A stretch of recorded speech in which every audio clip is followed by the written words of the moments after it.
प्रिय विद्यार्थियों, आप सभी का आज के इस पाठ में स्वागत है। संत कबीर साहित्य पर हम इन दिनों बातचीत कर रहे हैं और इस बातचीत के क्रम में हमने कबीर की साखियों को समझने का प्रयास किया है।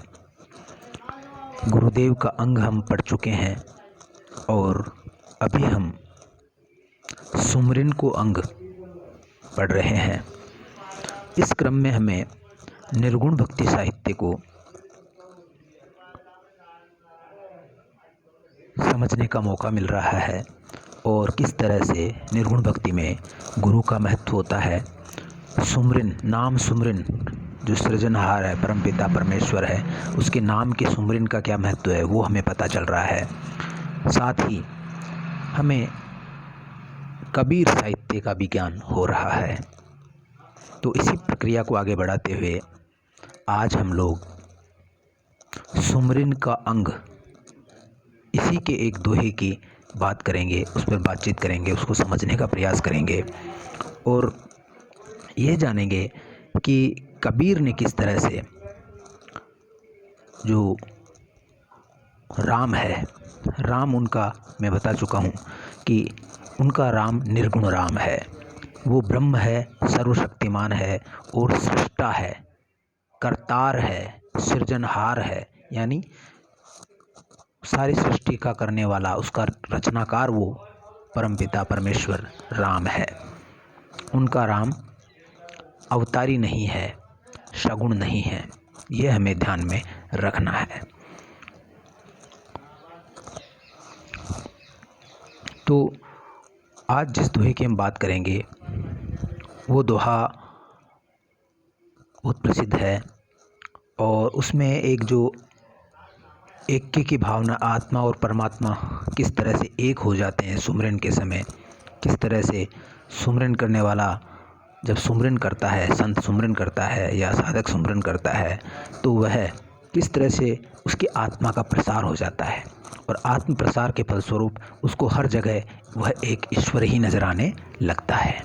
तो ये एक जो कहते हैं सूफी प्रेम, सूफी भक्ति मार्ग में या सूफी पंथ में जो एक इश्क हकीकी जो होता है, वैसा ही आत्म प्रसार हमें इस दोहे में देखने को मिलेगा।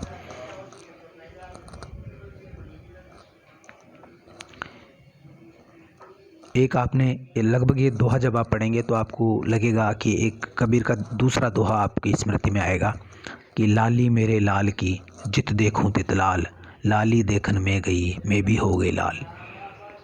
ये दोहा आपको इस दोहे जैसा ही लगेगा। तो हम अब इस दोहे पर थोड़ी बातचीत करते हैं।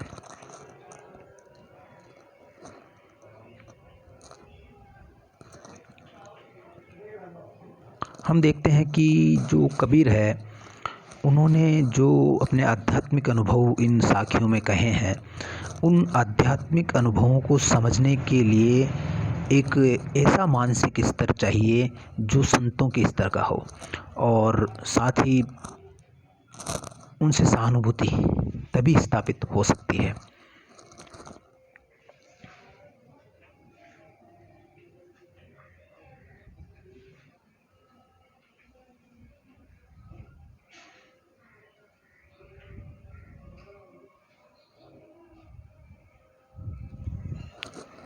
ये हम पढ़ चुके हैं कि नाम सुमरन में कबीर किसी भी तरह के बाह्य आडंबर को असत्य मानते हैं, झूठ मानते हैं और उसका भंडाफोड़ भी करते हैं।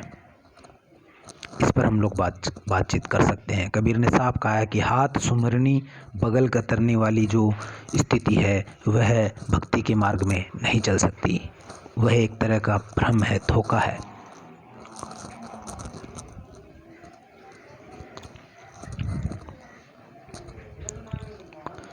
साथ ही कबीर ने सादगी पे बड़ा बल दिया है, आचरण की जो पवित्रता है उस पे बड़ा बल दिया है। उन्होंने उनका जो पंथ है उसमें भजन को एक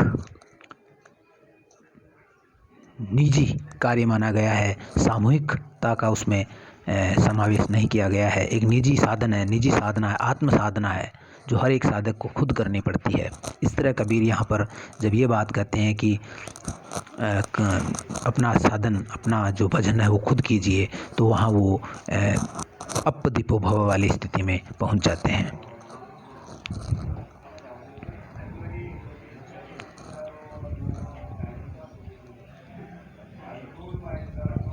आज का दोहा आप स्क्रीन पे देख रहे हैं, वो इस प्रकार से है। कबीर इस दोहे में कहते हैं,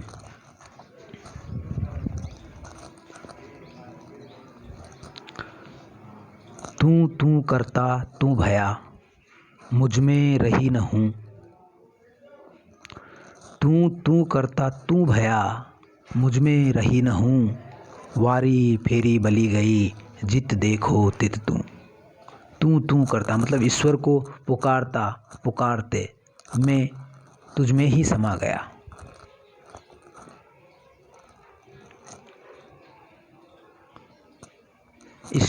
ईश्वर का नाम पुकारते पुकारते, उसको सांस सांस पर सुमरते सुमरते मैं उसके जैसा ही हो गया।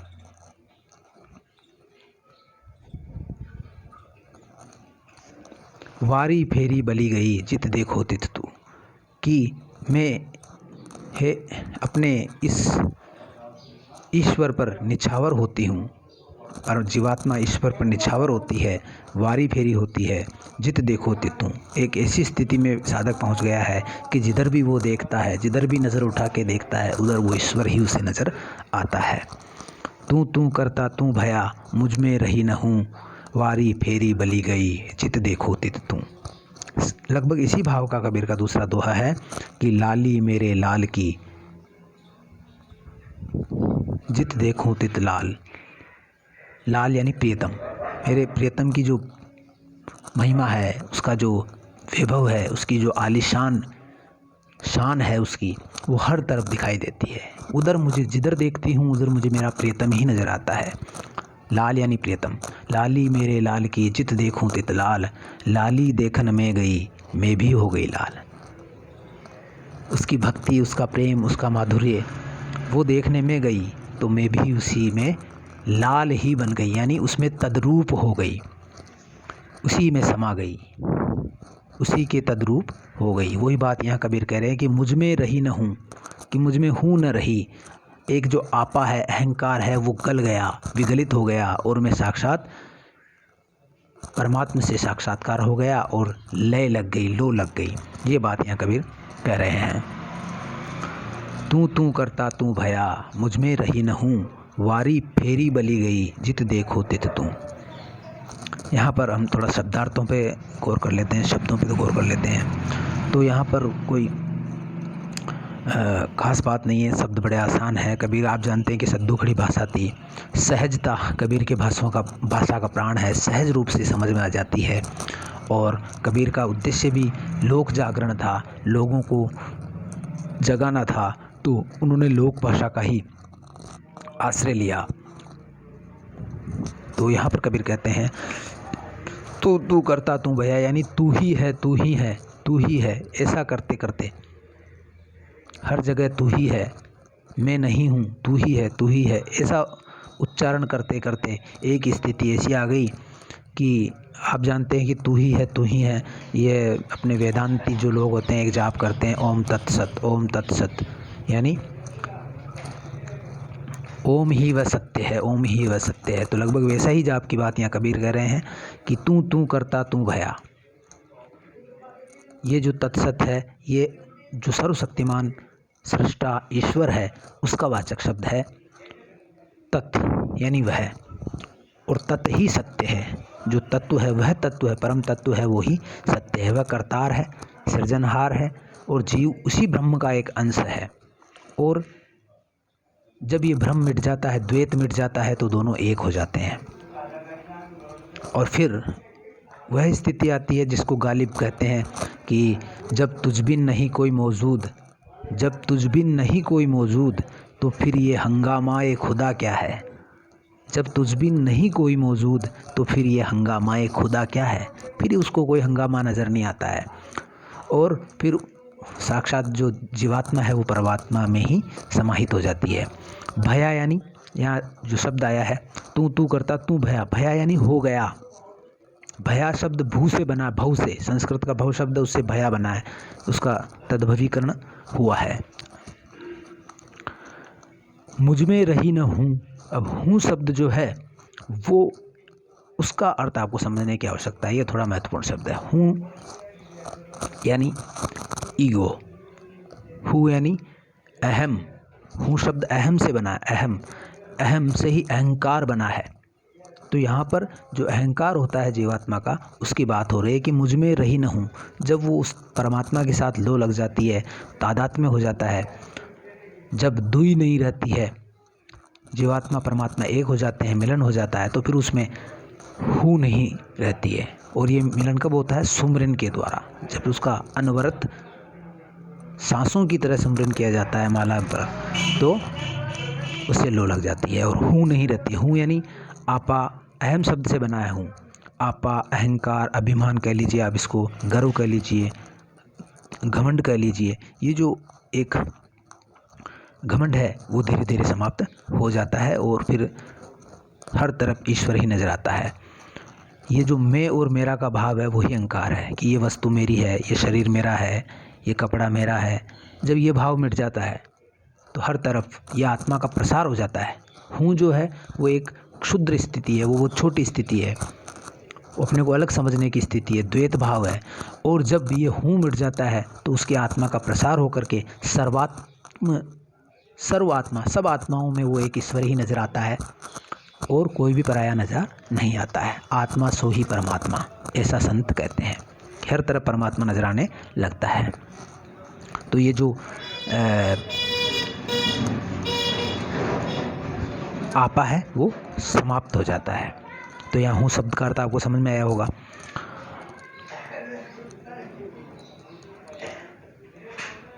वारी फेरी बली गई जित देखो तित तू।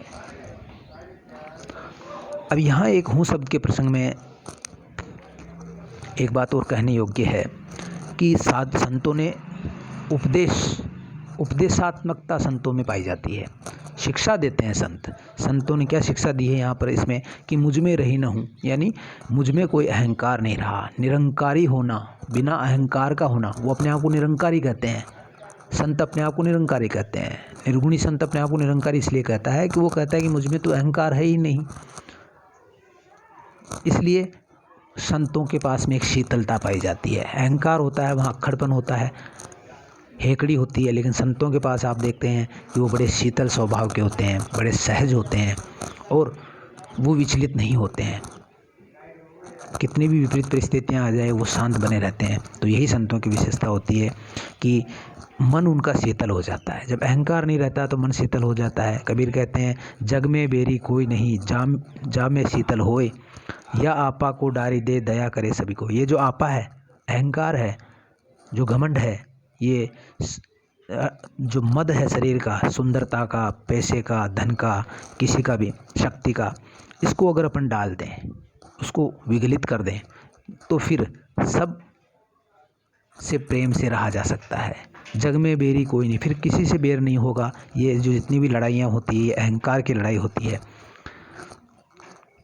कबीर कहते हैं कि जग में बेरी कोई नहीं, जा में शीतल होए, या आपा को डारी दे दया करे सब कोई। हम अभी शब्दार्थ पढ़ रहे हैं और शब्दार्थ के तहत ही मैं आपको एक एक शब्द का अर्थ यहाँ पर समझा रहा हूँ। इसी तरह से आपा पर कबीर ने बड़ा जोर दिया है। उन्होंने कहा कि मतलब कि आपा को विगलित कर दो, अपने अहंकार को विगलित कर दो, तो ईश्वर जो जीवात्मा है वो परमात्मा में समाहित हो जाती है। ऐसी वाणी बोलिए मन का आपा खोए। यहाँ भी कबीर आपा खोने की बात करते हैं, निरंकार होने की बात करते हैं, आपे को खो देने की बात करते हैं। ऐसी वाणी बोलिए मन का आपा खोए, औरन को शीतल करे आपो ही शीतल होए। कि जो दूसरों को भी शीतल करे और खुद भी शीतल हो जाए, ऐसी वाणी बोलिए। इसलिए संत आपाधापी से बचने को कहते हैं कि जीवन की जो आपाधापी है, आपा कभी धापता नहीं है, आप ही आप, आपम धाप, ये कभी भी ख़त्म नहीं होती है। तो इस तरह से कबीर ने इसमें मुख्य शब्द एक शब्द इसमें जो महत्वपूर्ण आया है वो है वारी फेरी। वारी फेरी शब्द के बहुत सारे अर्थ हैं। वार फेर आप जानते हैं कि वार फेर जो होता है वो एक तरह से जो दूल्हे दुल्हन होते हैं उनके जो चेहरे पर बांध दिए जाते हैं शहरे, वो शहरे भी वार फेर कहलाते हैं। तो यहाँ पर ये अर्थ, एक अर्थ यहाँ इसका वार फेर का ये भी है कि ये जो वारी फेरी है ये बलिहारी गई, ये हट गई, तो फिर बाद में हर तरफ प्रियतम नज़र आने लगा। यहाँ पर एक अर्थ ये पर्दा है वो हट गया, निगाहों का पर्दा हट गया, भ्रम मिट गया, तो हर तरफ ईश्वर ही ईश्वर नज़र आने लगा, परमात्मा या प्रियतम नज़र आने लगा। यहाँ पर वारी फेरी का एक पर्दा भी है। दूसरा अर्थ है यहाँ वारी जाना यानी किसी पर बलिहारी जाना या किसी के सदके जाना, किसी पर कुर्बान हो जाना, किसी के गुणों पर ऐसा लुब्ध होना, किसी के प्रति इतनी श्रद्धा होना गुण कर्म और रूप पर कि उसके लिए खुद को निछावर कर देना, कुर्बान कर देना, वारी जाना या सदके जाना। तो यहाँ पर कबीर इसका अर्थ वारी फेरी का मतलब है एक तो पर्दे का हट जाना, पर्दे का हट जाता है तो हर तरफ कोई भेद नहीं रहता है, हर तरफ ईश्वर नज़र आता है। दूसरा है कि जब वो ईश्वर का विराट रूप कबीर ने देखा तादात्म्य के द्वारा, तो वो उसके रूप को देख करके उसकी जीवात्मा है वो वारी फेरी गई, यानी बलिहारी हो गई, उस पर बलिहारी हो गई, उसके सदके गई, उसके कुर्बान हो गई। तो इस तरह से ये जो दोहा है वो दो अंगों में होना चाहिए। ये दोहा सुमरन के अंग का भी है और ये दोहा एक तरह से जो जीवात्मा रूपी विरह का जो अंग है उसमें भी ये दोहा होना चाहिए। तो यहाँ पर वारी फेरी का अर्थ मुझे लगता है आपको समझ में आया होगा। दो अर्थ है, एक तो वारी फेरी यानी पर्दा जब हट गया, भ्रम का पर्दा हट गया, ये जो चिलमन दूल्हे दुल्हन के ऊपर लगे रहते हैं जो एक दूसरे को छुपाते हैं एक दूसरे से, वो जब वो चिलमन हट गए, वो सेहरे हट गए, तो फिर बाद में भ्रम नहीं रहा और एक दूसरे के दर्शन हुए और हर तरफ वो ईश्वर ही नजर आने लगा। यहाँ पर दूल्हा परमात्मा है, दुल्हन जीवात्मा है, यह आपको ये समझना आवश्यक है। इस तरह से हमने देखा कि एक समर्पण का भाव इस शब्द में है कि जो बलिहारी जाना यानी समर्पित हो जाना, तद्रूप हो जाना, एक के प्रति ही निष्ठा रखना, यही वारी फेरी होना है। बलिहारी होने का मतलब क्या होता है, यही होता है। तो यहाँ अब हम थोड़ा सा इसका अर्थ समझ लेते हैं। यहाँ पर कबीर ने कहा है कि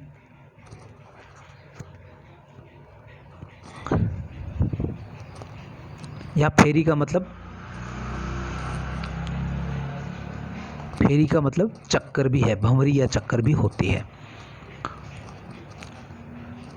यहाँ पर व्याख्या इसकी यह है कि तू याद करते हुए मैं स्वयं तू हो गया, जीवात्मा भी तू ही बन गई, लाली मेरे लाल की जिद देखो तितलाल, मुझ में मेरापन न रह गया, अर्थात मेरा अहम भाव समाप्त हो गया, मेरा आपा मिट गया तो परमात्मा के साथ तादात्म्य हो गया, सर्वात्म हो गया, आत्मा का विस्तार हो गया, मैं पूर्ण रूप से तेरे ऊपर न्योछावर हो गया और अब जिधर देखता हूँ उधर तू ही तू दिखाई देता है, अर्थात सारा जगत ब्रह्ममय हो गया है, सारा जगत ईश्वरीय हो गया है, सर्वात्म, हर तरफ आत्मा सो ही परमात्मा। जो दूसरी पंक्ति है उसका इस प्रकार से पाठ है, वारी फेरी बली गई, वारी तेरे नाम पर, यानी तेरे नाम पर, जब तेरे नाम का सुमरन किया तेरे नाम पर बलिहारी हो गई। यहाँ पर बलिहारी होने का भाव है किस पर, यानी उसके नाम पर, ईश्वर के नाम पर वह बलिहारी हो गई, उसके रूप पर, उसके वैभव पर वह बलिहारी हो गई और मैंने तेरे नाम पर स्वयं को न्योछावर कर दिया है, कुर्बान कर दिया है। दूसरा अर्थ यह भी हो सकता है कि वारी फेरी अर्थात संसार के चक्कर काटते रहना, आवागमन, बली गई यानी बल गया, जल गया, नष्ट हो गया, मेरा पृथक भाव जाता रहा, संचरण समाप्त हो गया, अब जिधर देखता हूँ उधर तू ही दिखाई देता है। यानी वार पार, यानी ये जो आवागमन है, ये संसार की जो चक्कर है, 84 का चक्कर है, यह जब जीवात्मा परमात्मा के साथ एकात्म हो गई तो यह समाप्त हो गया। तो यहाँ एक अर्थ इसका यह भी है कि वारी फेरी बलि जाना, यानी ये जो संसार में आवागमन का चक्कर है, जन्म मरण का चक्कर है, 84 का चक्कर है, यह समाप्त हो गया और जीवात्मा परमात्मा के साथ साक्षात्कार हो गया, तद्रूप हो गई। तो इस तरह से इस दोहे का ये अर्थ होता है। तो इस दोहे में हम कुछ बातें पॉइंट आउट कर सकते हैं। नंबर 1 बात तो ये है कि इसमें सुमरन का महत्व बताया गया है कि सुमरन किस तरह से किया जाता है, उसका इसमें महत्व बताया गया है कि संतों ने सुमरन के महत्व को बताया है कि सकल ग्रंथ का अर्थ है, सकल बात की बात, दरिया सुमरन राम का कर लीजिए दिन रात। अब ये इस स्तर का जब सुमरन होता है, वह सब ग्रंथों का सार होता है और सारी बातों की मूल बात, सारवान बात वो सुमरन ही होता है। और सुमरन से ही ये जो दुख सुख का जो चक्कर है, आवागमन का चक्कर है, वह समाप्त हो जाता है। एक ये बात बताई गई है। और दूसरी चीज़ इसमें अहंकार की बताई गई है कि सुमरन से क्या होता है। सुमरन से जब लो लगती है तो आपा मिट जाता है, यानी आत्म सुधार भी होता है, यानी अहंकार समाप्त हो जाता है। दूसरी बात ये बताई गई है।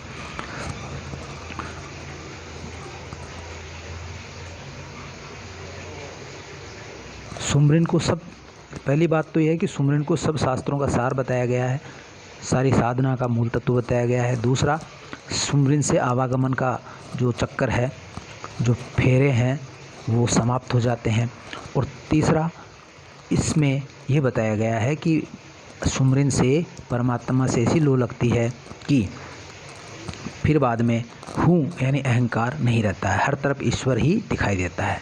चौथी चीज़ जो है वो इसमें सर्वात्म भाव है कि जब ये आत्मज्ञान हो जाता है, जीवात्मा परमात्मा का ज्ञान हो जाता है, तो फिर हर तरफ ईश्वर ही ईश्वर नज़र आता है।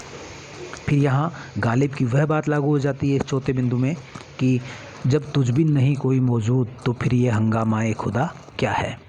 और इसी बात को निर्गुण संतों ने भी अलग अलग ढंग से कहा है। जैसे दादू ने कहा है, दादू दयाल जी ने कहा है कि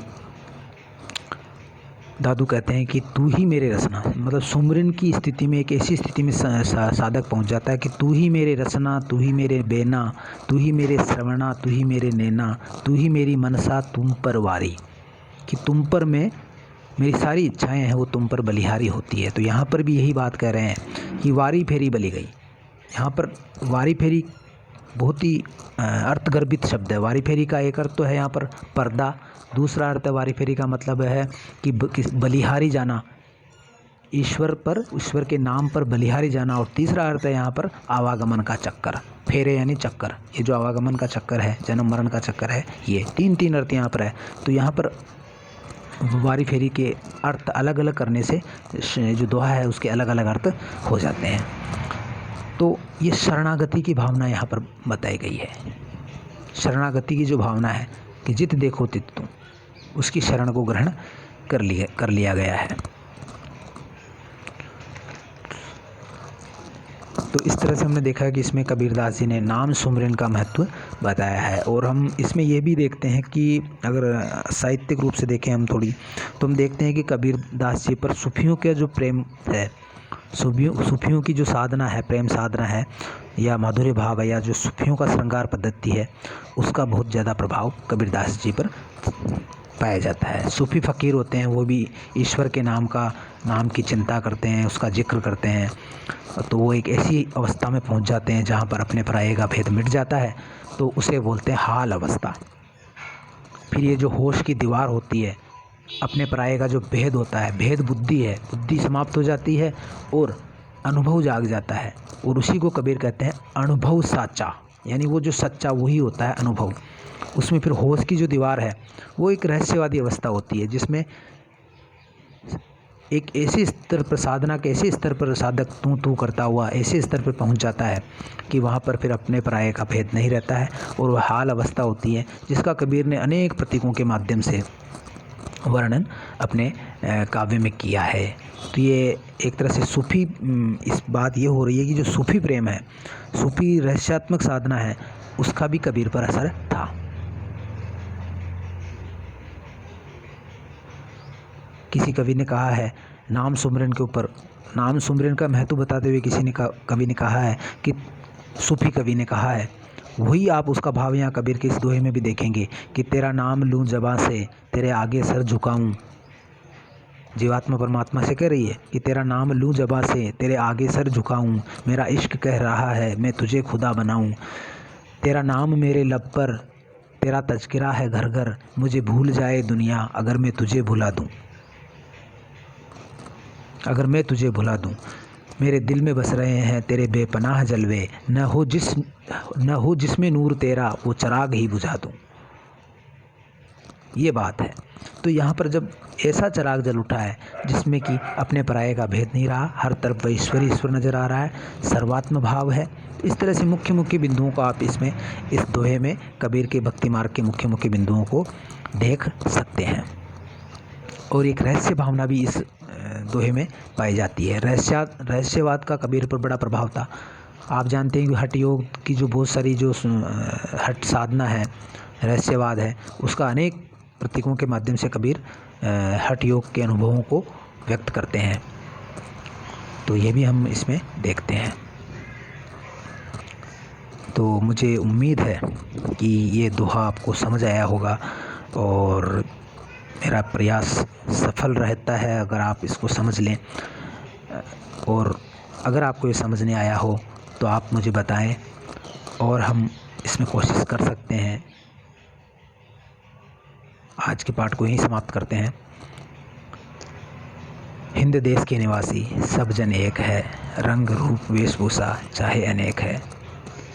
खुश रहिए, प्रसन्न रहिए, पढ़ते रहिए, सीखते रहिए। जय हिंद, जय भारत।